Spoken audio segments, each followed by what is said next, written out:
അസ്സലാമു അലൈക്കും വറഹ്മത്തുള്ളാഹി. ഇന്നല്ലാഹ മഅസ്വാബിരീൻ. നിശ്ചയമായും അല്ലാഹു തആല ക്ഷമിക്കുന്നവരുടെ കൂടെയാണ്. ക്ഷമ എന്ന് പറയുന്ന കേൾക്കുമ്പോൾ തന്നെ നമ്മുടെ മനസ്സിലേക്ക് ഓടിയെത്തുന്ന ഒരു പേരുണ്ട്. ആരുടെ പേരാ? ബഹുമാനപ്പെട്ട സയ്യിദുന അയ്യൂബ് നബി അലൈഹിസ്സലാം. അയ്യൂബ് നബി അലൈഹിസ്സലാം ഈ ലോകത്ത് ക്ഷമിച്ച അത്രയും ക്ഷമ ഒരാളും ക്ഷമിച്ചിട്ടില്ല. നമുക്കറിയാം ബഹുമാനപ്പെട്ട അയ്യൂബ് നബി അലൈഹിസ്സലാമിന്റെ ചരിത്രം. മഹാനവറുകൾക്ക് രോഗം ബാധിച്ചത്, വർഷങ്ങളോളം ആ രോഗത്തിൽ കിടന്നത്, അവസാനം ആ രോഗത്തിൽ നിന്നും വിമുക്തനായത്. എന്നാൽ ആദ്യം അയ്യൂബ് നബി അലൈഹിസ്സലാം ഏത് കോലത്തിലായിരുന്നു? ബഹുമാനപ്പെട്ടവർക്ക് എന്തൊക്കെ നഷ്ടങ്ങൾ സംഭവിച്ചിട്ടുണ്ട്. നമ്മുടെ ചിന്തയിൽ പോലും ചിന്തിക്കാൻ ആഗ്രഹിക്കാത്ത അത്രയും വലിയ നഷ്ടങ്ങളാണ് ബഹുമാനപ്പെട്ടവർക്ക് ഉണ്ടായത്. വെറും ഒരു രോഗം ബാധിച്ചത് മാത്രമല്ല, ബഹുമാനപ്പെട്ടവരുടെ എല്ലാം നശിച്ചു. എന്തൊക്കെയായിരുന്നു മഹാനവറുകൾക്ക് ഉണ്ടായിരുന്നത് അത് പല ആളുകൾക്കും അറിയില്ല. ആ ഒരു വിഷയത്തിലേക്കാണ് നമ്മൾ ഇന്ന് പോകാൻ പോകുന്നത്. ബഹുമാനപ്പെട്ട അയ്യൂബ് നബി അലൈഹിസ്സലാമിന്റെ മാതാവിന്റെയും പിതാവിന്റെയും പരമ്പര അത് പ്രവാചകരിലൂടെയാണ്. ബഹുമാനപ്പെട്ട ഇസ്ഹാഖ് നബി അലൈഹിസ്സലാമിന്റെ മകൻ ഈസ് എന്നവരുടെ മകൻ റൂഹ് എന്നവരും ബഹുമാനപ്പെട്ട ലൂത്ത് നബി അലൈഹിസ്സലാമിന്റെ മകളും തമ്മിൽ കല്യാണം കഴിഞ്ഞതിൽ ഉണ്ടായ മകനാണ് ബഹുമാനപ്പെട്ട അയ്യൂബ് നബി അലൈഹിസ്സലാം. ബഹുമാനപ്പെട്ട അയ്യൂബ് നബി അലൈഹിസ്സലാം കല്യാണം കഴിച്ചത് ആരെയാ? ബഹുമാനപ്പെട്ട മിസ്റിന്റെ രാജാവ് ബഹുമാനപ്പെട്ട യൂസുഫ് നബി അലൈഹിസ്സലാമിന്റെ മകന്റെ മകള് റഹ്മത്ത് ബീബി റളിയല്ലാഹു അൻഹ. ബഹുമാനപ്പെട്ട അയ്യൂബ് നബി അലൈഹിസ്സലാം വലിയ പണക്കാരനായിരുന്നു. അല്ലാഹു തആല ഒരുപാട് നിഅമത്തുകൾ ചെയ്ത മഹാനാണ് ബഹുമാനപ്പെട്ട അയ്യൂബ് നബി അലൈഹിസ്സലാം. സമ്പത്ത് എന്ന് പറയുമ്പോൾ നാൽക്കാലി മൃഗങ്ങളെ കുറിച്ച് ചരിത്രം പറയുന്നത് ഏകദേശം 5000 ഒട്ടകങ്ങൾ, അതുപോലെ തന്നെ 10,000 ആടുകൾ, 3000 പരം പശുക്കൾ, അതുപോലെ തന്നെ കുതിരകൾ, കഴുതകൾ, ഇങ്ങനെ വലിയ ഒരു നാൽക്കാലി മൃഗങ്ങളുടെ വലിയ ഒരു അധിപനായിരുന്നു ബഹുമാനപ്പെട്ട അയ്യൂബ് നബി അലൈഹിസ്സലാം. പോരാത്തതിന് എണ്ണമില്ലാത്ത ഏക്കറക്കണക്കിന് ഗോതമ്പ്, ബാർലി ഒക്കെ കൃഷി ഉണ്ടായിരുന്നു. അതൊക്കെ നോക്കാൻ 100 ആളുകളും. അങ്ങനെ വലിയ ഒരു കോടീശ്വരനായിരുന്നു ബഹുമാനപ്പെട്ട അയ്യൂബ് നബി അലൈഹിസ്സലാം. മാത്രവുമല്ല ഒരുപാട് മക്കളെയും അല്ലാഹു തആല നൽകി. 7 മക്കളാണെന്നും 13 മക്കളാണ് എന്നും ചരിത്രത്തിൽ വ്യത്യാസങ്ങൾ കാണാം. ഇങ്ങനെ വലിയ നിഅമത്തുകൾ കിട്ടിയിട്ടുള്ള മഹാനാണ് ബഹുമാനപ്പെട്ട അയ്യൂബ് നബി അലൈഹിസ്സലാം. ബഹുമാനപ്പെട്ടവരുടെ വീട് എന്ന് പറയുന്നത് എപ്പോഴും ആളുകളെ കൊണ്ട് നിറഞ്ഞു കിടക്കുന്ന വീടായിരിക്കും. ബഹുമാനപ്പെട്ടവരുടെ കുടുംബമായാലും വലിയ കുടുംബമാണ്. ആ കുടുംബത്തിലെ ആളുകളൊക്കെയും വരുന്നത് ഇവിടെയാണ്. അവിടെ ഭക്ഷണങ്ങൾ ഉണ്ടാക്കുന്നത് എന്നും കല്യാണത്തിന് ഭക്ഷണങ്ങൾ ഉണ്ടാക്കുന്നത് പോലെയാണ്. അത്രയും വലിയ പാത്രങ്ങളിലാണ് ഭക്ഷണങ്ങൾ ഉണ്ടാക്കുന്നത്. അതുപോലെ തന്നെ ആ നാട്ടിൽ നിന്ന് എന്നല്ല, പുറം നാടുകളിൽ നിന്ന് പോലും ബഹുമാനപ്പെട്ടവരുടെ അടുത്തേക്ക് വന്നിട്ട് സങ്കടങ്ങൾ പറയുന്നവരുണ്ട്. അവിടെ സങ്കടങ്ങൾ പറഞ്ഞാൽ അത് തീരും, ആ സങ്കടം നമുക്ക് ഇല്ലാതായി പോകുമെന്ന് ആളുകൾക്ക് അറിയാം. കാരണം അത്രയും വലിയ ദാനശീലനായിരുന്നു ബഹുമാനപ്പെട്ട അയ്യൂബ് നബി അലൈഹിസ്സലാം. അങ്ങനെ ഇരിക്കെ ഒരു ദിവസം ബഹുമാനപ്പെട്ട അയ്യൂബ് നബി അലൈഹിസ്സലാമിനിക്ക് നുബുവത്തിന്റെ പദവി ലഭിക്കുകയാണ്. അതായത് നബിയാവുകയാണ്. അവിടുന്ന് ബഹുമാനപ്പെട്ടവർ തൻ്റെ കുടുംബത്തിനോടും തൻ്റെ ബന്ധപ്പെട്ടവരോടും നാട്ടുകാരോടും ഒക്കെ ഞാൻ നബിയാണ്, അള്ളാഹു നിയോഗിച്ച നബിയാണ് എന്ന് പറഞ്ഞിട്ട് മതപ്രബോധനം നടത്താൻ തുടങ്ങുകയാണ്. ബഹുമാനപ്പെട്ടവരുടെ ഈ വാക്ക് കുടുംബങ്ങൾക്ക് എന്നല്ല, സുഹൃത്തുക്കൾക്ക് എന്നല്ല, നാട്ടുകാർക്ക് എന്നല്ല, ഒരാൾക്കും അംഗീകരിക്കാൻ കഴിയുന്നില്ല. ആളുകളൊന്നും എതിര് പറഞ്ഞില്ല. കാരണം എന്താ? എതിര് പറഞ്ഞാൽ ചിലപ്പോൾ ഈ കിട്ടുന്ന നിയമത്തുകൾ, നമുക്ക് കിട്ടുന്ന നേട്ടങ്ങൾ ഇല്ലാതെയായാലോ. അതുകൊണ്ട് ആരും ഒന്ന് എതിർത്ത് പറയാൻ ആരും തയ്യാറായില്ല. പക്ഷേ വിശ്വസിച്ചതുമില്ല. വളരെ കുറച്ച് ആളുകളല്ലാതെ കൂടുതൽ ആരും വിശ്വസിച്ചില്ല. എന്നാൽ ബഹുമാനപ്പെട്ട അയ്യൂബ് നബി അലൈഹിസ്സലാം അള്ളാഹുവിനോട് ഏറ്റവും അധികം തഖ്വ ചെയ്ത് ജീവിക്കുന്ന ഒരു മനുഷ്യൻ കൂടിയായിരുന്നു. ബഹുമാനപ്പെട്ടവരുടെ ജീവിതം വലിയ ചിട്ടയാർന്ന ജീവിതമായിരുന്നു. ബഹുമാനപ്പെട്ടവര് നിസ്കരിക്കാനുള്ള സമയം ആ നിസ്കാരത്തിലായിരിക്കും. അന്നും നിസ്കാരമുണ്ട്. നമ്മൾ ഇന്ന് നിസ്കരിക്കുന്ന പോലെ ളുഹ്ർ, അസ്ർ, ഇത്ര റക്അത്ത് അങ്ങനെയുള്ള നിസ്കാരമല്ലെങ്കിലും അന്നും നിസ്കാരമുണ്ട്. ബഹുമാനപ്പെട്ടവർ നിസ്കാരത്തിന്റെ സമയമായാൽ ഒരാളും പോയി വിളിക്കാൻ പാടില്ല. ബഹുമാനപ്പെട്ടവർ ആ നിസ്കാരത്തിൽ നിന്ന് കഴിഞ്ഞ് പുറത്തു വരുന്നത് വരെ കാത്തു നിൽക്കണം. അതുപോലെ തന്നെ ദിക്റിന് വേണ്ടി, ദുആഇന് വേണ്ടി ഇങ്ങനെ ഒരുപാട് സമയങ്ങൾ ബഹുമാനപ്പെട്ടവർ മാറ്റി നിർത്തുമായിരുന്നു. കാരണം അത്രയും തഖ്വയിൽ അധിഷ്ഠിതമായ ജീവിതമായിരുന്നു ബഹുമാനപ്പെട്ടവരുടെ ജീവിതം. അതേപോലെ കട്ടക്ക് സപ്പോർട്ട് നിൽക്കുന്ന ആളുമാണ് ബഹുമാനപ്പെട്ട റഹ്മത്ത് ബീബി, അതുപോലെ തന്നെ അവരുടെ മക്കൾ. ഇതൊക്കെ കാണുമ്പോ നമ്മുടെ ജന്മനാശത്രുവായ ഇബ്ലീസ് ലഅനത്തുല്ലാഹി അലൈഹി, ഇബ്ലീസിന് വിചാരിച്ചു ഇത് ഇങ്ങനെ ആയാൽ ഇത് നടക്കൂല, ബഹുമാനപ്പെട്ടവരെ എങ്ങനെയെങ്കിലും ഒന്ന് വഴിതിരിക്കണം, ഒരു സമയത്തെങ്കിലും അള്ളാഹുവിനെ കുറ്റപ്പെടുത്തി പറയുന്നത് കേൾക്കണം. അതിനു വേണ്ടിയുള്ള സൂത്രങ്ങൾ അവൻ ഒപ്പിക്കാൻ തുടങ്ങി. അവന്റെ ആളുകളായിട്ടുള്ള ശൈത്താന്മാരും കൂടെ കൂടിയിട്ട് ഒരുപാട് പദ്ധതികൾ മെനയുകയാണ്. ബഹുമാനപ്പെട്ട അയ്യൂബ് നബി അലൈഹിസ്സലാമിനെ കൊണ്ട് ഒരു പ്രാവശ്യമെങ്കിലും അള്ളാഹുവിനിക്ക് എതിര് പറയിപ്പിക്കണം എന്നുള്ള രൂപത്തിൽ. അങ്ങനെ അവര് പരസ്പരം ചർച്ച ചെയ്തിട്ട് ഒരു തീരുമാനത്തിലെത്തി. എന്താണ് തീരുമാനം? അതിൽ ഒരാള് പറഞ്ഞു, ബഹുമാനപ്പെട്ട അയ്യൂബ് നബി അലൈഹിസ്സലാമിന്റെ എല്ലാ ഒട്ടകങ്ങളെയും കൊന്നുകളയുക. ഞാൻ പറഞ്ഞു, ചരിത്രത്തിൽ കാണാം 5000-ഓളം ഒട്ടകങ്ങൾ ഉണ്ടായിരുന്നു എന്നാണ്. ആ ഒട്ടകങ്ങളെയും ഒട്ടകത്തിനെ മേയ്ക്കാൻ വേണ്ടി, അതിനെ നോക്കാൻ വേണ്ടിയുള്ള ആളുകളെ അടക്കം കൊന്നുകളയാൻ വേണ്ടി അവർ തീരുമാനിക്കുകയാണ്. അങ്ങനെ ഈ പിശാചും കൂട്ടരും ഈ ഒട്ടകങ്ങളെയും അത് നോക്കാൻ നിന്ന ആളുകളെയും മൊത്തത്തിൽ അങ്ങനെ കൊന്നുകളഞ്ഞു. അതിൽ നിന്നും ഒരു ഒട്ടകത്തിനെ കൊല്ലാതെ അതിൽ കയറിയിട്ട് ഈ ഇബ്ലീസ് ബഹുമാനപ്പെട്ട അയ്യൂബ് നബി അലൈഹിസ്സലാമിന്റെ വീട്ടിലേക്ക് വരികയാണ്. ആ വരുന്ന സമയത്ത് ബഹുമാനപ്പെട്ടവർ നിസ്കാരത്തിലാണ്. ആ സമയത്ത് ഇയാള് ഒച്ചപ്പാടുണ്ടാക്കിയിട്ട് അവിടെ നിന്ന് വിളിച്ചു പറയുകയാണ്, അയ്യൂബ് നബിയെ, നമ്മുടെ ഒട്ടകങ്ങളെയൊക്കെ ഏതോ കൊള്ളക്കാർ കൊന്നുകളഞ്ഞു, ഇത് എങ്ങനെയാണ് സഹിക്കാൻ കഴിയുക, നിങ്ങളൊന്ന് വന്ന് കാണണം. അവിടെ നിന്നുള്ള ആളുകൾ പറഞ്ഞു, മഹാനവറുകൾ നിസ്കാരത്തിലാണ്. എന്ത് നിസ്കാരമാണിപ്പോ? ഇത്രയും വലിയ ഒരു പ്രശ്നം നമ്മുടെ മുന്നിലേക്ക് വന്നിട്ട് പിന്നെയും അവിടെ നിസ്കാരമോ? ഒന്ന് വിളിക്കൂ. ആളുകൾ പറഞ്ഞു, നിസ്കാരത്തിലായാൽ വിളിക്കാൻ പറ്റൂല. അങ്ങനെ ബഹുമാനപ്പെട്ടവർ നിസ്കാരം കഴിഞ്ഞ് പുറത്തു വന്നു. കാര്യങ്ങൾ മഹാനവറുകളോട് പറഞ്ഞപ്പോ ബഹുമാനപ്പെട്ടവർ അവിടെ നിന്ന് പറഞ്ഞ ഒരു വാക്കുണ്ട്. ആ വാക്ക് നമ്മുടെ ജീവിതത്തിൽ ഏത് സമയത്തും നമ്മൾ കൊണ്ടുവരേണ്ട ഒരു ദിക്റാണ്. എന്താണ് ആ ദിക്ർ? എന്താണ് ആ വാക്ക്? അൽഹംദുലില്ലാഹി അലാ കുല്ലി ഹാൽ. അൽഹംദുലില്ലാഹി അലാ കുല്ലി ഹാൽ. ഏത് സമയത്തും ഞാൻ അള്ളാഹുവിനെ സ്തുതിക്കുന്നു. ആ ഒട്ടകങ്ങളെ തന്നത് അള്ളാഹുവാണ്. ആ ഒട്ടകങ്ങളെ ഇപ്പൊ തിരിച്ചെടുത്തിട്ടുണ്ടെങ്കിൽ അതും അള്ളാഹുവാണ്. എനിക്കതിൽ ഒരു പങ്കുമില്ല. അള്ളാഹു താല എനിക്ക് നിഅമത്തുകൾ തന്നു, അത് അള്ളാഹു താല തിരിച്ചെടുത്തു, അത് അള്ളാഹുവിൻ്റെതാണ്, എന്റേതല്ല. അൽഹംദുലില്ലാ. ഇത് കേട്ടപ്പോ പിശാചിന്, ആ ശൈത്താന് അവിടെ നിന്ന് ദേഷ്യം കൂടുതലാവുകയാണ്. ബഹുമാനപ്പെട്ട അയ്യൂബ് നബി അലൈഹിസ്സലാം പറഞ്ഞു, ഓ ശൈത്താനെ, നീ വിട്ടോ, നീ ഇവിടെ നിൽക്കണ്ട. ആട്ടി ഓടിക്കുകയാണ് അവിടെ നിന്ന്. അങ്ങനെ ഇതിന്റെ ദേഷ്യം തീർക്കാൻ വേണ്ടി ഈ ശൈത്താനും കൂട്ടരും അടുത്ത ഒരു പണി ഒപ്പിക്കുകയാണ്. എന്താണ് പണി?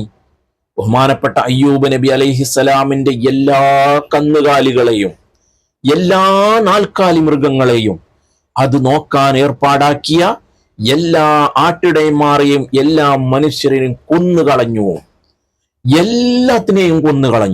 എല്ലാത്തിനെയും കൊന്നുകളഞ്ഞിട്ട് ഇതേപോലെ ഇബ്ലീസ് ഓടിക്കിതച്ചുകൊണ്ട് ബഹുമാനപ്പെട്ട അയ്യൂബ് നബി അലൈഹിസ്സലാമിന്റെ ഹളറത്തിൽ വന്നിട്ട്, അവിടുത്തെ വീട്ടുമുറ്റത്ത് വന്നിട്ട് വെപ്രാളത്തോടെ കതച്ചുകൊണ്ട് പറയുന്നു, അയ്യൂബ് നബിയെ, നമ്മുടെ എല്ലാ ആട്ടിടയന്മാരെയും എല്ലാ നാൽക്കാലി മൃഗങ്ങളെയും ഏതോ കൊള്ളക്കാർ കൊന്നുകളഞ്ഞിട്ടുണ്ട്, നിങ്ങളൊന്ന് വന്ന് കാണണം. ആ സമയത്തും ബഹുമാനപ്പെട്ടവർ നിസ്കാരത്തിലായിരുന്നു. നിസ്കാരം കഴിഞ്ഞു പുറത്തിറങ്ങി ബഹുമാനപ്പെട്ടവരോട് ഈ കഥ പറഞ്ഞപ്പോ ബഹുമാനപ്പെട്ടവർ അവിടുന്ന് വീണ്ടും പറഞ്ഞ കാര്യം, അൽഹംദുലില്ലാഹി അലാ കുല്ലി ഹാൽ. അള്ളാഹുവാണ് എനിക്ക് തന്നത്, അത് അള്ളാഹുവിൻ്റെതാണ്, അവൻ അള്ളാഹു താല എടുത്തു, എനിക്കതിലൊരു പങ്കില്ല. അള്ളാഹുവിന്റെ മുതല് അള്ളാഹു എടുത്തു. അൽഹംദുലില്ലാഹി അലാ കുല്ലി ഹാൽ. ഇബ്ലീസേ, നീ ഇവിടുന്ന് പൊയ്ക്കോ. ആട്ടി ഓടിക്കുകയാണ്. ഇതും കൂടെ കഴിഞ്ഞപ്പോ ഇബ്ലീസിന് വിചാരിച്ചു, ഇത് സാധാരണഗതിയിൽ വീഴ്ത്താൻ പറ്റുന്നതല്ല, ഇതിന് കുറച്ചുകൂടെ കൂടുതൽ നമ്മൾ കൊടുക്കേണ്ടതുണ്ട് എന്ന് വിചാരിച്ചിട്ട് അവര് പുതിയ പുതിയ തന്ത്രങ്ങൾ മെനയാൻ തുടങ്ങി. എന്നിട്ട് അവർ എത്തിച്ചേർന്നതോ അവിടെയുള്ള കൃഷികൾ മുഴുവനും നശിപ്പിക്കുക എന്നതിലാണ്. കൃഷികൾ നശിപ്പിച്ചു കഴിഞ്ഞാൽ അവിടുത്തെ ധാന്യം മുട്ടും. അവിടുത്തെ ധാന്യം ഇല്ലാതായാൽ ബഹുമാനപ്പെട്ടവരുടെ പവർ കുറയും, അവിടത്തേക്ക് ആളുകൾ വരാതാകും. ആ സമയത്തെങ്കിലും അദ്ദേഹം അള്ളാഹുവിനെ ഒന്ന് കുറ്റപ്പെടുത്തി പറയും. ആ ഒരു വാക്ക് കേട്ടാൽ മാത്രം മതി. അതിനു വേണ്ടിയാണ് ഇവർ ഇതൊക്കെ ചെയ്യുന്നത്. ഇതിനു വേണ്ടി അവരെന്ത് ചെയ്തു എന്നറിയോ? ആ കൃഷിപ്പാടം മൊത്തം തീയിട്ട് നശിപ്പിച്ചു കളഞ്ഞു. ഞാൻ പറഞ്ഞു, ഏക്കറക്കണക്കിന് എണ്ണമില്ലാത്തത്രയും കൃഷിപ്പാടമായിരുന്നു ഗോതമ്പും ബാർലിയും ഒക്കെ. അതൊക്കെ അവര് തീയിട്ട് കത്തിച്ച് നശിപ്പിച്ചു കളഞ്ഞു. അതൊക്കെ ചെയ്തിട്ട് ഇതേപോലെ അയ്യൂബ് നബി അലൈഹിസ്സലാമിന്റെ ഹളറത്തിൽ വന്നിട്ട് പറയുന്നു, അയ്യൂബ് നബിയെ, നമ്മുടെ കൃഷിപ്പാടങ്ങളൊക്കെ നശിപ്പിച്ചു കളഞ്ഞിട്ടുണ്ട്, ഇനി നമ്മൾ എന്താണ് ചെയ്യുക? ബഹുമാനപ്പെട്ടവർ പറഞ്ഞു, അൽഹംദുലില്ലാഹി അലാ കുല്ലി ഹാൽ. ഇതിന്റെ ഇടയിൽ ഇബ്ലീസ് വീണ്ടും വേറെ ചില കാര്യങ്ങൾ ചെയ്തു. എന്താ? അവിടെയുള്ള ആളുകളുടെ ഇടയിൽ ചില തെറ്റിദ്ധാരണകൾ, ചില ഫിത്ന ഫസാദുകൾ ഉണ്ടാക്കി വിട്ടിട്ടുണ്ട്. എന്താ പറഞ്ഞു പരത്തിയതെന്നറിയോ? അള്ളാഹുവിനിക്ക് ഈ അയ്യൂബ് നബി അലൈഹിസ്സലാമിനോട് എന്തോ ദേഷ്യമുണ്ട്. അള്ളാഹുവിന് എന്തോ ഒരു അദാബ് ബഹുമാനപ്പെട്ടവരിൽ ഇറങ്ങുന്നുണ്ട്. അതാണ് ഇതുപോലെയുള്ള പരീക്ഷണങ്ങൾ അള്ളാഹു താല കൊടുക്കുന്നത്. അതുകൊണ്ട് ഇദ്ദേഹം യഥാർത്ഥ ഒരു പ്രവാചകനൊന്നുമല്ല എന്ന് പറഞ്ഞിട്ടുള്ള ഒരു കിംവദന്തി കൂടെ, ഒരു കള്ളത്തരം കൂടെ ആളുകളുടെ ഇടയിൽ ഈ പിശാജ് ഇബ്ലീസ് പരത്തിവിട്ടിട്ടുണ്ട്. ഇതൊക്കെ ആകുമ്പോ ആളുകൾ ബഹുമാനപ്പെട്ടവരിൽ നിന്നും പിന്തിരിയാൻ തുടങ്ങി. കാരണം എന്താ? ബഹുമാനപ്പെട്ടവരുടെ സ്വത്ത് മുഴുവനും നശിച്ചു. ബഹുമാനപ്പെട്ടവരുടെ സ്വത്ത് മുഴുവനും നശിച്ചു. ഒന്നുമില്ല, വീട് പട്ടിണിയായി. ബഹുമാനപ്പെട്ട റഹ്മത്ത് റളിയല്ലാഹു അൻഹുവിനെ പരിചരിക്കാൻ വേണ്ടി ഒരുപാട് തോഴിമാരുണ്ടായിരുന്നു. വീട്ടുപണിക്കൊക്കെ നൂറുകണക്കിന് ആളുകൾ ഉണ്ടായിരുന്നു. ഒക്കെ പിരിഞ്ഞുപോയി. കാരണം എന്താ? അവർക്ക് ജീവിക്കണ്ടേ. ഒക്കെ പോയി.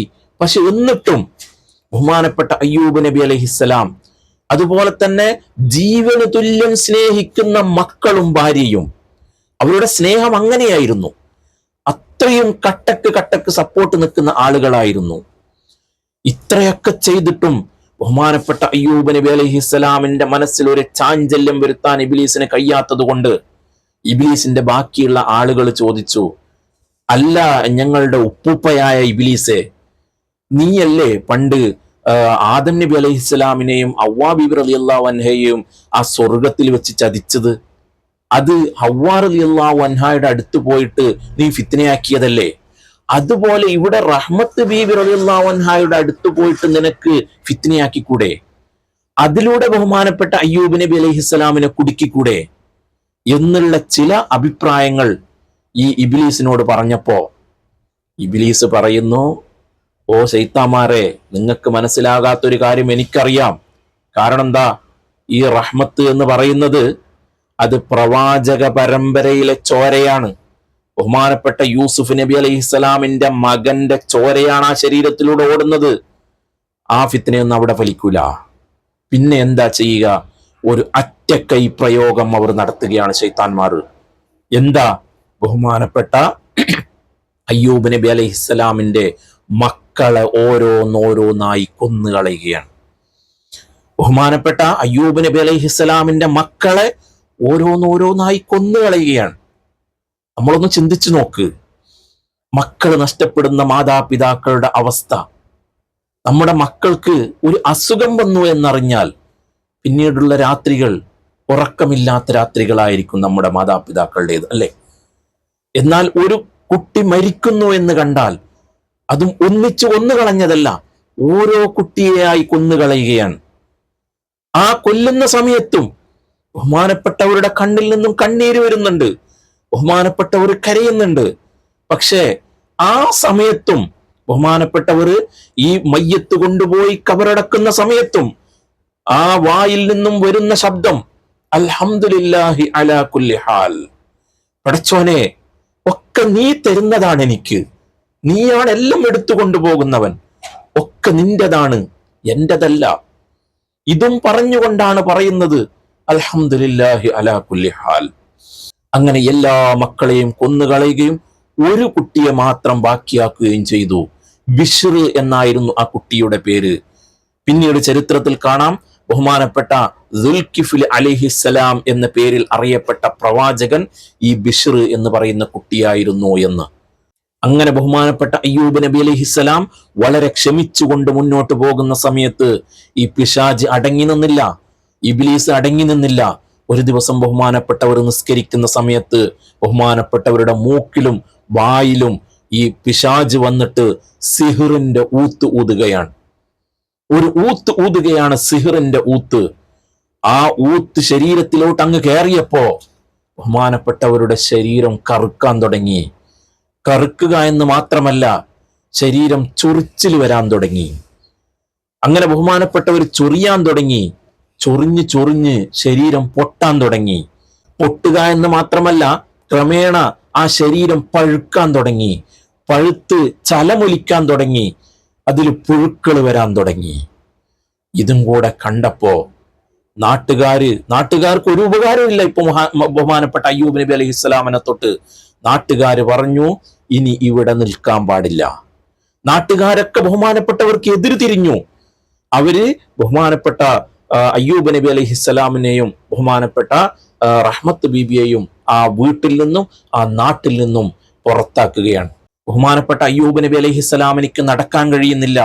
ഇങ്ങനെ കാല് നിലത്തെ വലിച്ചുകൊണ്ട് വേച്ച് പോവുകയാണ്. ബഹുമാനപ്പെട്ട റഹ്മത്ത് ബീബി റളിയല്ലാഹു അൻഹ ഒരു കൈയെടുത്തിട്ട് തോളിലിട്ടിട്ട് ഇങ്ങനെ പിടിച്ചു വലിച്ചു പോവുകയാണ്.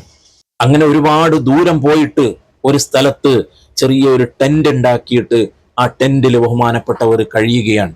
ബഹുമാനപ്പെട്ട അയ്യൂബ് നബി അലൈഹിസ്സലാമിന്റെ രോഗം ഗുരുതരമായി കൂടാൻ തുടങ്ങി. ഈ ശരീരത്തിലുള്ള ഈ ചലത്തിന്റെ കൂടെ പുഴുക്കൾ കയറാൻ തുടങ്ങി. പുഴുക്കൾ കയറിയിട്ട് ഈ മാംസങ്ങളൊക്കെ തിന്നിട്ട് മാംസങ്ങൾ ഓരോന്നായി പറഞ്ഞു വീഴാൻ തുടങ്ങി. വല്ലാത്ത ദുർഗന്ധം വമിക്കാൻ തുടങ്ങി. എന്നാലും ബഹുമാനപ്പെട്ട റഹ്മത്ത് ബീബി റളിയല്ലാഹു അൻഹ ബഹുമാനപ്പെട്ട അയ്യൂബ് നബി അലൈഹിസ്സലാമിനെ ചേർത്ത് പിടിച്ചുകൊണ്ട് ആ ടെന്റിൽ കിടക്കുകയാണ്.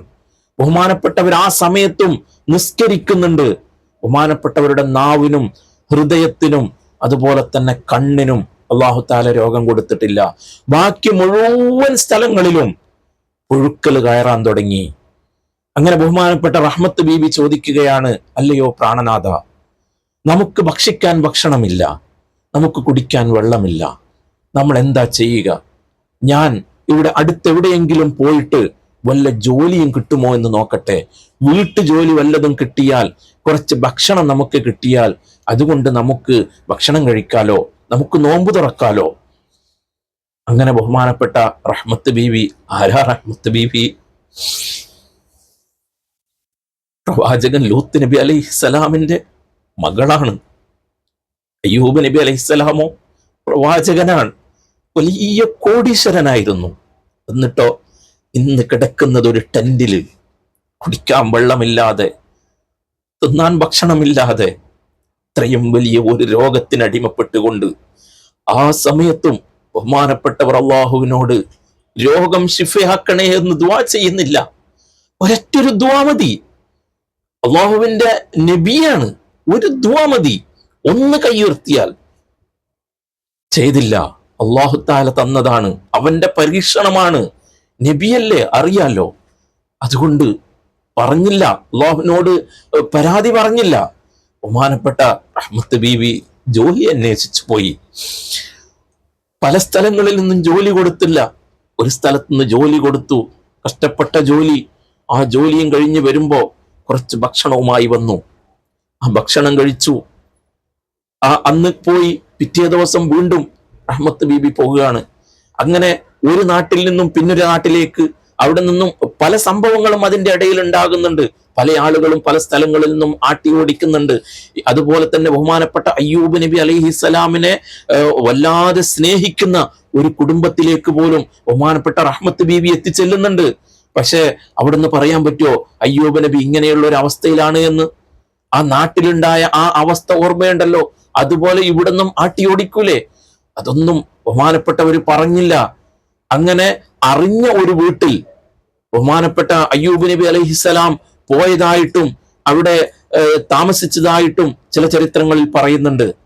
അതിന്റെ ഇടയിൽ ഒരു ദിവസം ബഹുമാനപ്പെട്ട റഹ്മത്ത് ബീവി ജോലിയും കഴിഞ്ഞ് വരുന്ന സമയത്ത് ഒരു ആള് നിൽക്കുന്നതായിട്ട് കാണുന്നു. ഈ വെപ്രാളപ്പെട്ടുകൊണ്ട് വരുന്ന ബഹുമാനപ്പെട്ട റഹ്മത്ത് ബീവിയോട് ഈ മനുഷ്യൻ ചോദിക്കുന്നു, അല്ല, എന്താ ഇത്ര വെപ്രാളപ്പെട്ട് ധൃതിയിൽ പോകുന്നത്? ബഹുമാനപ്പെട്ട റഹ്മത്ത് ബീവി പറയുന്നു, എന്റെ ഭർത്താവ് സുഖമില്ലാതെ കിടക്കുകയാണ്, ബഹുമാനപ്പെട്ടവരുടെ അടുത്തേക്ക് ഞാൻ പോവുകയാണ് എന്ന് പറഞ്ഞപ്പോ ഈ ആള് ചോദിക്കുന്നു, എന്താണ് അസുഖം? ഇതാരാണെന്നറിയോ? സാക്ഷാൽ ഇബ്ലീസാണ്. ബഹുമാനപ്പെട്ട റഹ്മത്ത് ബീവി കാര്യങ്ങളൊക്കെ പറയുന്നു. ആ സമയത്ത് ഈ മനുഷ്യൻ ഒരു ആടിനെ കൊടുത്തു. എന്നിട്ട് പറയുന്ന റഹ്മത്ത് ബീവിയോട്, ഈ ആടിനെ അറുത്തിട്ട് അതിന്റെ മാംസം നിന്റെ ഭർത്താവിനിക്ക് ഭക്ഷിക്കാൻ കൊടുക്കുക. ആ കൊടുക്കുമ്പോ എന്റെ പേര് പറഞ്ഞിട്ട് വേണം കൊടുക്കാൻ. ഇതും പറഞ്ഞിട്ട് ബഹുമാനപ്പെട്ട റഹ്മത്ത് ബീവിയെ പറഞ്ഞയക്കുകയാണ്. ബഹുമാനപ്പെട്ട റഹ്മത്ത് ബീവി അടുത്തെത്തിയപ്പോ അയ്യൂബ് നബി അലൈഹിസ്സലാം ചോദിച്ചു, അല്ല, ഏതാ ഈ ആട്? റഹ്മത്ത് ബീവി പറഞ്ഞു, ഇത് ഒരാൾ തന്നതാണ്, ഇങ്ങനെ ഇങ്ങനെ കാര്യം പറഞ്ഞിട്ടുണ്ട്, ഇതിന്റെ മാംസം കഴിച്ചാൽ നിങ്ങളുടെ രോഗം ശിഫയാകുമെന്ന് പറഞ്ഞിട്ടുണ്ട് എന്ന് പറഞ്ഞപ്പോ ബഹുമാനപ്പെട്ട അയ്യൂബ് നബി അലൈഹിസ്സലാം പറഞ്ഞു, റഹ്മത്തെ, ആ ആടിനെ തന്ന ആൾ ആരാണെന്നറിയോ? അത് ഇബ്ലീസാണ്. അതിന്റെ ഷർറിൽ നീ പെട്ടുപോയോ റഹ്മത്തെ? ആ ആടിനെ സ്വീകരിക്കാനോ അറുക്കാനോ ഭക്ഷിക്കാനോ ഒന്നും ബഹുമാനപ്പെട്ടവർ തയ്യാറായില്ല, ബഹുമാനപ്പെട്ടവർ സമ്മതിച്ചില്ല. അങ്ങനെ ദിവസങ്ങൾ കഴിഞ്ഞു. ബഹുമാനപ്പെട്ട അയ്യൂബ് നബി അലൈഹിസ്സലാമിന്റെ രോഗത്തിനെ കുറിച്ച് പറയുന്നത് 7 വർഷമാണ് എന്നോ 13 വർഷമാണ് എന്നും പറയപ്പെടുന്നുണ്ട്. മാസങ്ങളും വർഷങ്ങളും ഇങ്ങനെ കഴിഞ്ഞു പോവുകയാണ്. അതിന്റെ ഇടയിൽ വീണ്ടും ഇബ്ലീസ് പ്രത്യക്ഷപ്പെടുന്നുണ്ട്. ഒരു വൈദ്യന്റെ രൂപത്തിലാണ് പ്രത്യക്ഷപ്പെടുന്നത്. നമ്മുടെ നാടുകളിലൊക്കെ റോഡ് സൈഡിൽ മരുന്ന് വെക്കുന്ന വൈദ്യന്മാരുണ്ടാവുമല്ലോ, അതുപോലെ റോഡ് സൈഡില് ബഹുമാനപ്പെട്ട റഹ്മത്ത് ബീവി നടന്നു വരുന്ന വഴിവക്കില് മരുന്ന് വെക്കുന്നതായിട്ടുള്ള ഒരു വൈദ്യനായിട്ടാണ് പ്രത്യക്ഷപ്പെട്ടത്. അവിടെ നിന്നും അയാൾ ഇങ്ങനെ വിളിച്ചു പറയുന്നുണ്ട്, ഏത് രോഗവും ശിഫയാകും, എത്ര പഴകിയ രോഗമാണെങ്കിലും മാറും, ഇനി പൈസ ഇല്ലാത്ത ആളാണെങ്കിൽ ഞാൻ ഫ്രീ ആയിട്ട് തരാം എന്നൊക്കെയുള്ള ഈ വാചാലത കേട്ടപ്പോ ബഹുമാനപ്പെട്ട റഹ്മത്ത് ബീവി അവിടെ പോയിട്ട് ബഹുമാനപ്പെട്ടവരെ രോഗത്തിനെ കുറിച്ച് പറയാണ്. അപ്പൊ അവിടെ നിന്ന് ഒരു മരുന്ന് കൊടുത്തു. ആ മരുന്നുമായി വേഗം വരികയാണ് ബഹുമാനപ്പെട്ട അയ്യൂബ് നബി അലൈഹിസ്സലാമിന്റെ അടുത്തേക്ക്. അയ്യൂബ് നബി അലൈഹിസ്സലാം ചോദിക്കുന്നു, എന്താണിത്? ഇത് അങ്ങയുടെ രോഗം ശിഫയാകാൻ വേണ്ടി ഒരു വൈദ്യൻ തന്നുവിട്ടതാണ്. അത് പറഞ്ഞപ്പോ ബഹുമാനപ്പെട്ട അയ്യൂബ് നബി അലൈഹിസ്സലാം പറയുന്നു, റഹ്മത്തെ, പിശാച് നിന്നെ വിട്ടിട്ടില്ല. ആ മരുന്ന് തന്ന അവൻ ഇബ്ലീസാണ്. അവൻ തന്നു വിട്ട മരുന്നാണിത്. ആ മരുന്ന് ബഹുമാനപ്പെട്ടവർ കുടിച്ചില്ല. അങ്ങനെ മാസങ്ങളും വർഷങ്ങളും കഴിഞ്ഞു. ഒരു ദിവസം ബഹുമാനപ്പെട്ട റഹ്മത്ത് ബീബി റളിയല്ലാഹു അൻഹ പുറത്ത് ജോലി അന്വേഷിച്ചു പോയിട്ട് ഒരു ജോലിയും കിട്ടിയില്ല. അങ്ങനെ വളരെ സങ്കടത്തോടെ ഇരിക്കുമ്പോഴാണ് ബഹുമാനപ്പെട്ട റഹ്മത്ത് ബീബിയെ ഒരാൾ കാണുന്നത്. അദ്ദേഹം ചോദിച്ചു, എന്താണ് ഇങ്ങനെ വിഷമിച്ചിരിക്കുന്നത്? റഹ്മത്ത് ബീബി പറഞ്ഞു, ഞാൻ ഇങ്ങനെ ജോലി അന്വേഷിച്ച് വന്നതാണ്. എൻ്റെ ഭർത്താവാണെങ്കിൽ അസുഖം ബാധിച്ചിട്ട് കിടക്കുന്നുണ്ട്. അദ്ദേഹത്തിന് ഒരു നേരത്തെ ഭക്ഷണത്തിന് വേണ്ടിയാണ് ഞാൻ ഈ ജോലിക്ക് പോകുന്നത്. ഇങ്ങനെ കാര്യങ്ങൾ പറഞ്ഞപ്പോ അദ്ദേഹം പറഞ്ഞു, നിന്റെ തലയിലുള്ള മുടി, ആ മുടി എന്നെ വല്ലാതെ ആകർഷിച്ചു. കാരണം ബഹുമാനപ്പെട്ട റഹ്മത്ത് ബീവിക്ക് വലിയ മുടിയുണ്ടായിരുന്നു.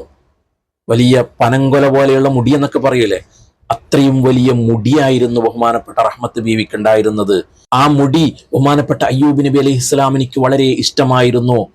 അവിടുന്ന് തലോടിക്കൊണ്ട് അവിടുന്ന് അതിന്റെ സുഖം അനുഭവിക്കുമായിരുന്നു ബഹുമാനപ്പെട്ട അയ്യൂബ് നബി അലൈഹിസ്സലാം. എന്നാൽ ഈ കണ്ട ആള് പറഞ്ഞത് എന്താണെന്നറിയോ? ആ മുടിയുടെ ഒരു ഭാഗം എനിക്ക് മുറിച്ചു തന്നാൽ ഞാൻ നിനക്ക് വേണ്ടത്രയും ഭക്ഷണം തരാമെന്നാണ്. ആ സമയത്ത് ബഹുമാനപ്പെട്ട റഹ്മത്ത് ബീവി ഒന്ന് ചിന്തിക്കുന്നു. കാരണം ബഹുമാനപ്പെട്ട അയ്യൂബ് നബി എങ്ങാനും അറിഞ്ഞാൽ അദ്ദേഹത്തിന് ഇഷ്ടപ്പെടൂല, ഒരിക്കലും ഇഷ്ടപ്പെടൂല. പക്ഷേ ഇവിടെ ഞാൻ നോക്കേണ്ടത് എൻ്റെ മുടിയാണോ, എൻ്റെ സൗന്ദര്യമാണോ, അല്ല എൻ്റെ ഭർത്താവിൻ്റെ ജീവനാണോ? അവിടുന്ന് ഭക്ഷണം കഴിക്കാനുള്ള ഭക്ഷണം കൊണ്ടുപോയില്ലെങ്കിൽ നോമ്പ് തുറക്കാൻ പറ്റൂല. അങ്ങനെയുള്ള അവസ്ഥയാണ്. പിന്നെ ഒന്നും ചിന്തിച്ചില്ല. ബഹുമാനപ്പെട്ട റഹ്മത്ത് ബീവി അവിടുന്ന് മുടി മുറിച്ചു കൊടുത്തു. മുടി മുറിച്ചു കൊടുത്തിട്ട് ആ ഭക്ഷണവുമായി വീട്ടിലേക്ക് വന്നു. അന്ന് റഹ്മത്ത് ബീബി വീട്ടിലെത്താൻ കുറച്ച് താമസിച്ചു പോയി. അതിന്റെ കാരണം കൊണ്ട് ബഹുമാനപ്പെട്ട അയ്യൂബ് നബി അലൈഹിസ്സലാം റഹ്മത്ത് ബീബിയോട് ദേഷ്യപ്പെട്ടു എന്ന് ചില ചരിത്രങ്ങളിൽ കാണാം. കാരണം ഇതിന്റെ ഇടയിൽ ബഹുമാനപ്പെട്ട അയ്യൂബ് നബി അലൈഹിസ്സലാമിന്റെയും റഹ്മത്ത് ബീബിയുടെയും ഇടയിൽ പല തരത്തിലുള്ള ഫിത്നകളും ഈ ഇബ്ലീസ് നടത്തുന്നുണ്ട്. പല സംശയങ്ങളും ജനിപ്പിക്കുന്ന തരത്തിലുള്ള പല കള്ളക്കഥകളും റഹ്മത്ത് ബീബിയെ കുറിച്ച് അയ്യൂബ് നബി അലൈഹിസ്സലാമിനോട് പറഞ്ഞു കൊടുക്കുന്നുണ്ട്. എന്നാൽ ഇത്രത്തോളം ശരീരം അനക്കാൻ പോലും പറ്റാത്ത ഈ ഭർത്താവിനെയും കൊണ്ട് ബഹുമാനപ്പെട്ട റഹ്മത്ത് ബീബി നടക്കുന്നുണ്ടെങ്കിൽ ആ മനസ്സിനകത്തുള്ള സ്നേഹം എന്തായിരിക്കുമെന്ന് നമ്മൾ ഓർക്കേണ്ടതുണ്ട്. ബഹുമാനപ്പെട്ട റഹ്മത്ത് ബീബി ഒരു തെറ്റും ചെയ്തിട്ടില്ല. ബഹുമാനപ്പെട്ട റഹ്മത്ത് ബീബിയോട് അയ്യൂബ് നബി അലൈഹിസ്സലാം ഭക്ഷണം വാങ്ങിയിട്ട് കഴിക്കുമ്പോ ബഹുമാനപ്പെട്ടവർ ചോദിക്കുന്നു, നല്ല രുചിയുള്ള ഭക്ഷണമാണല്ലോ, നിനക്ക് എവിടെ നിന്നും കിട്ടിയത് എന്ന്. അപ്പോഴാണ് ബഹുമാനപ്പെട്ട റഹ്മത്ത് ബീബി ഉണ്ടായ കാര്യങ്ങൾ പറയുന്നത്. എന്റെ മുടി മുറിച്ചു കൊടുത്തിട്ട് ഞാൻ വാങ്ങിയ ഭക്ഷണമാണ് എന്ന് പറയുമ്പോ ബഹുമാനപ്പെട്ട അയ്യൂബ് നബി അലൈഹിസ്സലാമിനിക്കത് സഹിക്കാൻ കഴിഞ്ഞില്ല. ഇത് കേട്ടപ്പോ ബഹുമാനപ്പെട്ട അയ്യൂബ് നബി അലൈഹിസ്സലാം റഹ്മത്ത് ബീബിയോട് പറയുന്നു, റഹ്മത്തെ, എന്റെ രോഗം ശിഫയായിട്ട് എനിക്ക് ആരോഗ്യം കിട്ടിയാൽ നിന്നെ 100 അടി ഞാൻ അടിക്കുമെന്ന് ശപഥം ചെയ്യുകയാണ് അവിടെ നിന്ന്, സത്യം ചെയ്യുകയാണ് അവിടെ നിന്ന്. ആരോടാ പറയുന്നത്? ഇത്രത്തോളം നടക്കാൻ പോലും കഴിയാതെ ശരീരം മുഴുവനും പുഴുക്കൾ കയറിയിട്ട് ദുർഗന്ധം വമിക്കുന്ന ഈ ഭർത്താവിനെ തന്റെ കൂടെ കൂട്ടിയിട്ട് അത്രത്തോളം പരിചരിച്ച് നടക്കുന്ന ഒരു ഭാര്യയോട്. എന്നിട്ടും ബഹുമാനപ്പെട്ട റഹ്മത്ത് ബീബി മിണ്ടിയില്ല.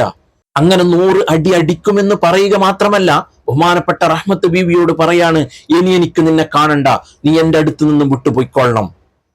അങ്ങനെ ബഹുമാനപ്പെട്ട റഹ്മത്ത് ബീബി അവിടെ നിന്ന് പറഞ്ഞയക്കുകയാണ്, നീ ഇവിടെ നിന്ന് പോ, ഇനി എന്റെ കൂടെ നിൽക്കണ്ട. ബഹുമാനപ്പെട്ട റഹ്മത്ത് ബീബിയെ പറഞ്ഞയക്കുകയാണ്. ബഹുമാനപ്പെട്ട റഹ്മത്ത് ബീബി കരഞ്ഞുകൊണ്ട് അവിടെ നിന്ന് പോവുകയാണെന്ന് പറഞ്ഞാല് വിട്ടുപോവുകയല്ല, നാളേക്ക് ഭക്ഷണം വേണമല്ലോ, അതിനു വേണ്ടി പോവുകയാണ്. പക്ഷേ ആ സമയത്ത് ബഹുമാനപ്പെട്ടവരുടെ ശരീരത്തിൽ ഉണ്ടായിരുന്ന പുഴുക്കള് ബഹുമാനപ്പെട്ടവരുടെ നാവിലേക്ക് കയറാൻ തുടങ്ങി. അവിടെ എത്തിയപ്പോ അയ്യൂബ് നബി അലൈഹിസ്സലാം അള്ളാഹുവിനോട് പറയാണ്, പടച്ചോനെ, എനിക്ക് ചെറിയ ഒരു ബുദ്ധിമുട്ട് സംഭവിച്ചിട്ടുണ്ട്. എന്താ ദുആ ചെയ്തത്? പരിശുദ്ധ ഖുർആനിൽ തന്നെ അല്ലാഹു തആല പറയുന്നുണ്ട് ആ ദുആ. പരിശുദ്ധ ഖുർആനിലെ സൂറത്ത് അംബിയയിലെ 83-ാമത്തെ ആയത്തിലൂടെ അല്ലാഹു തആല ആ ദുആ നമുക്ക് പറഞ്ഞു തരുന്നുണ്ട്. ബഹുമാനപ്പെട്ട അയ്യൂബ് നബി അലൈഹിസ്സലാം ദുആ ചെയ്ത ദുആ എന്താണ്? ആ ദുആ എന്റെ രോഗം ശിഫയാക്കണേ എന്നല്ല. ഈ ദുആവും നമ്മൾ പഠിച്ചിരിക്കേണ്ടതാണ്, ഈ ദുആവും നമ്മൾ പതിവാക്കേണ്ടതാണ്. കാരണം നമുക്ക് ബുദ്ധിമുട്ടുകൾ വരുമ്പോ, നമുക്ക് വിഷമം വരുമ്പോ, നമുക്ക് പ്രയാസം വരുമ്പോ നമ്മൾ ഈ ദുആ പതിവാക്കേണ്ടതുണ്ട്. എന്താ ദുആ? അന്നി മസ്സനിയൽ ളുറു വ അൻത അർഹമുർ റഹീമീൻ. പരിശുദ്ധ ഖുർആനിലെ സൂറത്തു അംബിയയിലെ 83-ാമത്തെ ആയത്താണ്. വഅയ്യൂബ ഇദ് നാദാ റബ്ബഹു അന്നി മസ്സനിയൽ ളുറു വ അൻത അർഹമുർ റഹീമീൻ.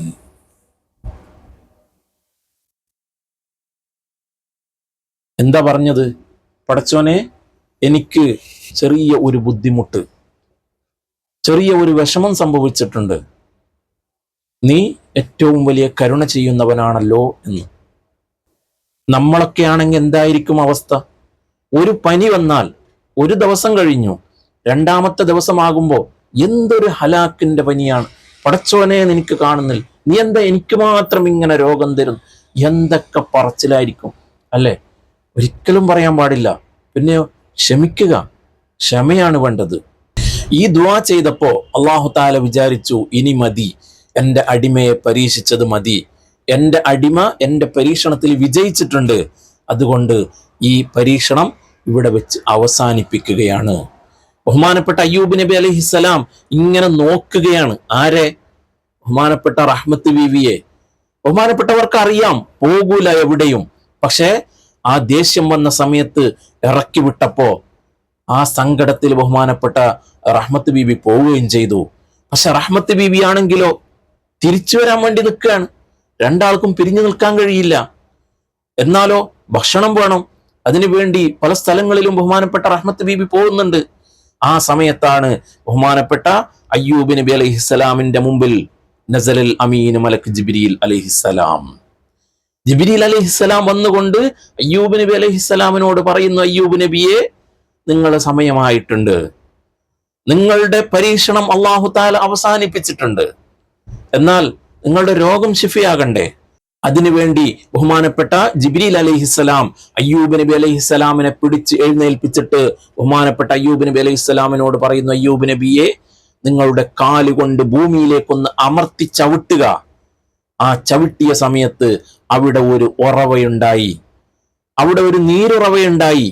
അതിനെ തൽക്കാലം ഒന്ന് കെട്ടിവെച്ചിട്ട് അതിൽ നിന്നും കുളിക്കുവാനും കുടിക്കുവാനും പറയുകയാണ്. ഇവിടെ ചരിത്രത്തിൽ 2 അഭിപ്രായങ്ങളുണ്ട്. ഒരു കാലുകൊണ്ട് ചവിട്ടിയപ്പോ ചൂടുള്ള വെള്ളം വന്നു എന്നും അതിലൂടെ ബഹുമാനപ്പെട്ടവർ കുളിച്ചു എന്നും മറ്റേ കാലുകൊണ്ട് ചവിട്ടിയപ്പോ നല്ല മാധുര്യമുള്ള തണുത്ത വെള്ളം വന്നു എന്നും ആ വെള്ളം കുടിക്കുകയും ചെയ്തു എന്നുള്ളതുമാണ്. കുളിച്ച സമയത്ത് ശരീരത്തിന്റെ പുറത്തുള്ള എല്ലാ അഴുക്കുകളും മാറുകയാണ്. ശരീരത്തിന്റെ ആ പൊട്ടിയ ആ മാംസങ്ങളൊക്കെ പോയതൊക്കെ നന്നാവുകയാണ്. കാരണം അള്ളാഹു തആലയാണ് കൊടുക്കുന്നവൻ. നല്ല തൊലിയൊക്കെ വന്നിട്ട് നല്ല സുന്ദരനായ സുമുഖനായ ചെറുപ്പക്കാരനാവുകയാണ്. അതുപോലെ തന്നെ വെള്ളം കുടിച്ചപ്പോ ആ ഇബ്ലീസ് മൂക്കിലൂടെ കയറ്റിയ ആ സിഹിർ മുഴുവനും ബാത്തിലായി പോവുകയാണ്. മുമ്പുണ്ടായതിനേക്കാളും സുന്ദരനായ സുമുഖനായ ചെറുപ്പക്കാരനായി മാറുകയാണ് ബഹുമാനപ്പെട്ട അയ്യൂബ് നബി അലൈഹിസ്സലാം. അങ്ങനെ ബഹുമാനപ്പെട്ട അയ്യൂബ് നബി അലൈഹിസ്സലാമിനെ നല്ല സുന്ദര കുട്ടപ്പനാക്കിയിട്ട് ബഹുമാനപ്പെട്ട ജിബ്രീൽ അലൈഹിസ്സലാം പോയി മറഞ്ഞു. ബഹുമാനപ്പെട്ട റഹ്മത്ത് ബീവി വളരെ സങ്കടപ്പെട്ടുകൊണ്ട് വളരെ വേദനിച്ചുകൊണ്ട് കരയുന്ന മുഖവുമായി ബഹുമാനപ്പെട്ട അയ്യൂബ് നബി അലൈഹിസ്സലാമിന്റെ അടുത്തേക്ക് വരികയാണ്. കാരണം ഒറ്റക്കാണ്. ഒരു കയ്യൊന്നെടുത്ത് ഇപ്പുറം വെക്കണമെങ്കിൽ ബഹുമാനപ്പെട്ട റഹ്മത്ത് ബീവിയുടെ സഹായം വേണം. അത്രയും അനങ്ങാൻ പറ്റാത്ത ആ ഒരു രോഗശയ്യയിലുള്ള ആള് എന്നെ ആട്ടി ഓടിച്ചു എന്ന് പറഞ്ഞാൽ ഞാൻ പോകാൻ പാടില്ലല്ലോ, എന്നിൽ നിന്നും വന്ന തെറ്റല്ലേ അത് എന്ന് വിചാരിച്ചിട്ട് ബഹുമാനപ്പെട്ട റഹ്മത്ത് ബീവി ഈ ടെന്റിന്റെ അടുത്തേക്ക് എത്തുമ്പോ അവിടെ ഒരു പുരുഷനെ കാണുകയാണ്. ബഹുമാനപ്പെട്ട റഹ്മത്ത് ബീവി ആരാണെന്നും നോക്കിയില്ല. ബഹുമാനപ്പെട്ടവർ ചോദിച്ചു, നിങ്ങൾ ആരാ? ആ മനുഷ്യൻ ചോദിച്ചു, അല്ല നിങ്ങൾ ആരാ? റഹ്മത്ത് ബീവി മുഖം നോക്കിയില്ല, കാരണം അന്യപുരുഷനല്ലേ.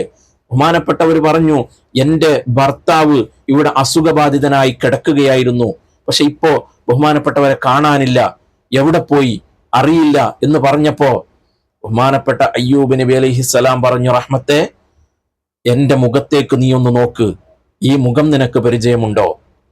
ബഹുമാനപ്പെട്ട റഹ്മത്ത് ബീവി ആ മുഖത്തേക്ക് നോക്കിയപ്പോ എന്താ പറയ, ആ മുമ്പുണ്ടായിരുന്നതിനേക്കാളും സുന്ദരനായ അയ്യൂബ് നബി അലൈഹിസ്സലാമിനെയാണ് അവിടുന്ന് കാണുകയുണ്ടായത്. എന്തായിരിക്കും അവരുടെ അവസ്ഥ? പറഞ്ഞറിയിക്കാൻ പറ്റാത്തത്രയും സന്തോഷത്തിലായിരുന്നു. പക്ഷേ ഇവിടെ ഒരു കാര്യം ഓർക്കേണ്ടതുണ്ട്. ബഹുമാനപ്പെട്ട അയ്യൂബ് നബി അലൈഹിസ്സലാം ഒരു സത്യം ചെയ്തിട്ടുണ്ട്, ഒരു പ്രതിജ്ഞ ചെയ്തിട്ടുണ്ട്. എൻ്റെ രോഗം ശിഫയായതിന് ശേഷം നിന്നെ ഞാൻ 100 അടി അടിക്കുമെന്ന്. അതിവിടെ നടപ്പിലാക്കേണ്ടതുണ്ട്. എങ്ങനെയാണ് അടിക്കുക? ഇത്രത്തോളം കൂടെ നിന്നിട്ട് ഈ ശരീരത്തിൽ നിന്നും ദുർഗന്ധം വമിക്കുന്ന പുഴുക്കളരിക്കുന്ന ആ ശരീരവും പേറിയിട്ട് വർഷങ്ങളോളം തനിക്ക് കൂട്ടുനിന്ന, അതിൻ്റെ ഇടയിൽ ഒരുപാട് സംഭവങ്ങൾ ഉണ്ടായിട്ടുണ്ട്.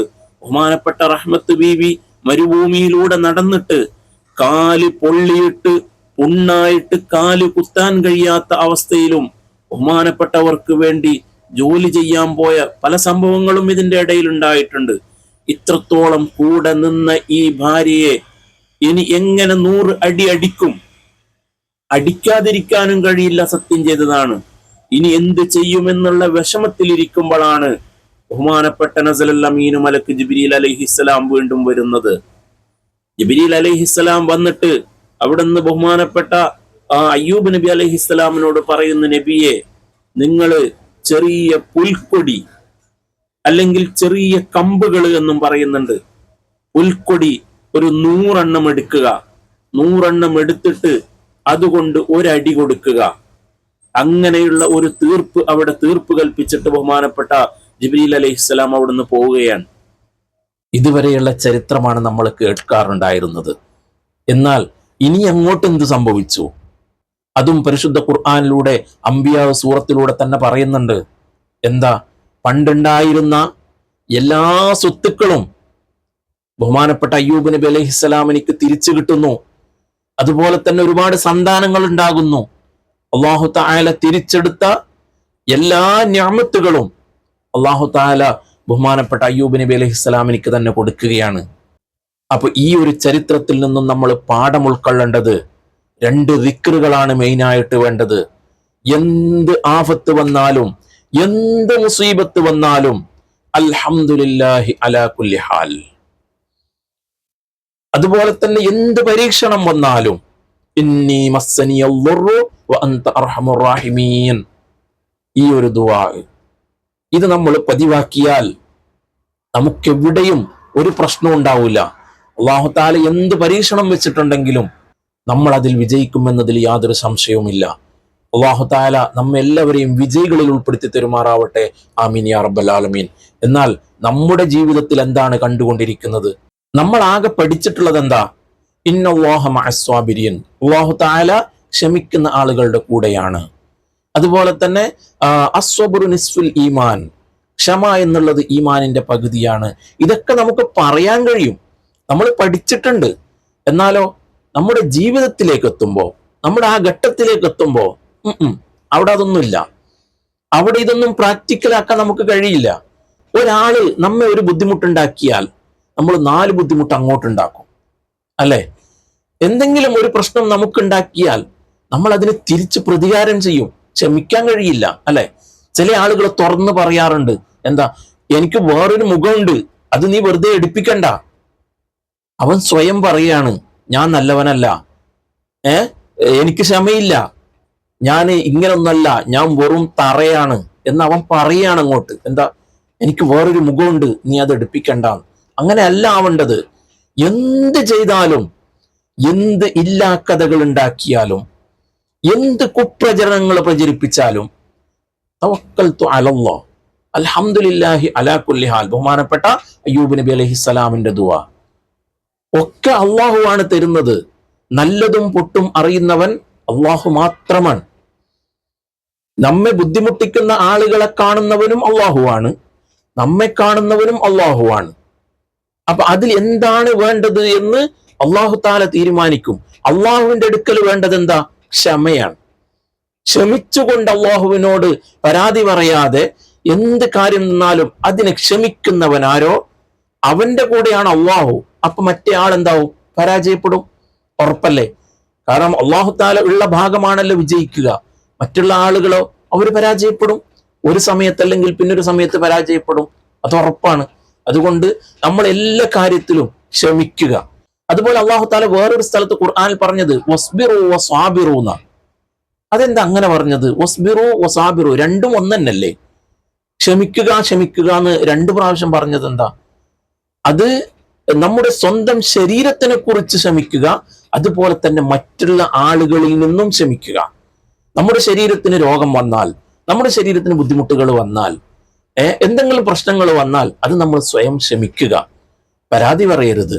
അതുപോലെ മറ്റുള്ള ആളുകൾ നമ്മെ എന്തെങ്കിലും ബുദ്ധിമുട്ടാക്കുമ്പോൾ, എടങ്ങേറാക്കുമ്പോൾ അതിനെ തൊട്ടും നമ്മൾ ക്ഷമിക്കുക. അതാണ് വസ്ബിറു വസ്വാബിറു എന്ന് പറയുന്നത്. ഇതൊന്നും അർത്ഥം ക്ഷമയിലേക്ക് എത്തുന്ന രൂപത്തിലുള്ള വല്ല ലഫ്ലുകളും അല്ല അള്ളാഹു താല പറഞ്ഞത്. സ്വബിർ, ക്ഷമ എന്ന് തന്നെയാണ് പറഞ്ഞത്. ഇന്നല്ലാഹ മഅ സ്വാബിരീൻ, വസ്ബിറു വസ്വാബിറു, ഇങ്ങനെ എല്ലാത്തിനും ക്ഷമ എന്ന് തന്നെയാണ് പറഞ്ഞത്. ക്ഷമക്ക് അത്രത്തോളം വലിയ പ്രതിഫലമുണ്ട്. അള്ളാഹു താല ഒരുപാട് ക്ഷമിക്കാൻ നമുക്ക് എല്ലാവർക്കും തൗഫീഖ് നൽകുമാറാവട്ടെ. അള്ളാഹു താല ഇഷ്ടപ്പെട്ട അടിമകളിൽ നമ്മെ എല്ലാവരെയും ഉൾപ്പെടുത്തി തരുമാറാവട്ടെ. ആമീൻ യാ റബ്ബൽ ആലമീൻ. ഞാൻ ഇന്നലെ ചോദിച്ച ഒരു ചോദ്യം, മീമില്ലാത്ത സൂറത്ത് ഏതാണ്? അതിന് ചില ആളുകൾ ഉത്തരം പറഞ്ഞിട്ടുണ്ട്, അൽ കൗസർ സൂറത്താണ്. ഏതാ? ഇന്ന അഅ്തൈനാകൽ കൗസർ ഫസ്വല്ലി ലിറബ്ബിക വൻഹർ ഇന്ന ശാനിഅക ഹുവൽ അബ്തർ. ആ സൂറത്താണ്. അതിൽ മീം എന്ന് പറയുന്ന അക്ഷരമില്ല. താ എന്ന അക്ഷരം ഇല്ലാത്തത് ഇഖ്ലാസിലാണ്. ഖുൽ ഹുവല്ലാഹു അഹദ് എന്നുള്ള സൂറത്തിൽ അതിൽ താ ഇല്ല. അതാണ് രണ്ട് ചോദ്യത്തിന്റെയും ഉത്തരം. എല്ലാവരും എനിക്കും കുടുംബത്തിനും വേണ്ടി ദുആ ചെയ്യണം. ദുആ കൊണ്ട് വസിയത്ത് ചെയ്യാണ്. അസ്സലാമു അലൈക്കും വറഹ്മത്തുള്ളാഹി.